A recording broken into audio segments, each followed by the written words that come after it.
The Stoddart Creek Fire was one of the most devastating wildfires that hit British Columbia, and it started on May 13, suspected to be human-caused, and quickly grew out of control due to hot and dry weather conditions, strong winds, and abundant fuel sources. The fire burned over an area of 220 square kilometers, threatening several communities and forcing thousands of people to evacuate their homes.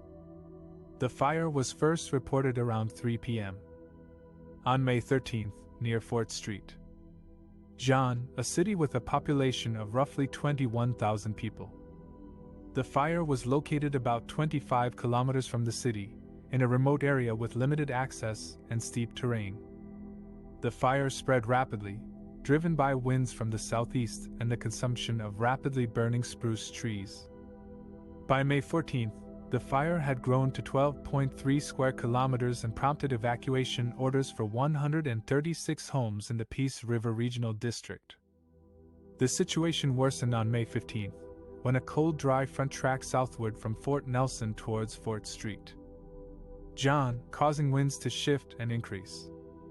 These strong winds produced erratic and unpredictable fire behavior, creating spot fires and fire whirls that challenged the firefighters' efforts.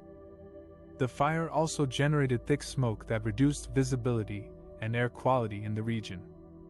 The smoke was so dense that helicopters couldn't take off on May 18, hampering the aerial support for the ground crews. The BC Wildfire Service deployed more than 600 personnel, at least half of whom were firefighters, to battle the Stoddart Creek Fire and 3 other major blazes that had ignited in the Peace region: Red Creek, Cameron River, and Donnie Creek. The firefighters used various tactics to contain the fire, such as conducting controlled burns to remove unburned fuels along Highway 97, building containment lines along the fire's perimeter, and using water bombers and retardant drops to slow down the fire's spread. Despite these efforts, the fire continued to grow and threaten more communities. On May 16, the city of Fort Street, John issued an evacuation alert for more than 20,000 residents, advising them to prepare for the possibility that they would have to flee their homes due to the fire danger. The same day, evacuation orders were issued for Blueberry River First Nations and Doig River First Nation, as well as several small communities in the vicinity of the fire.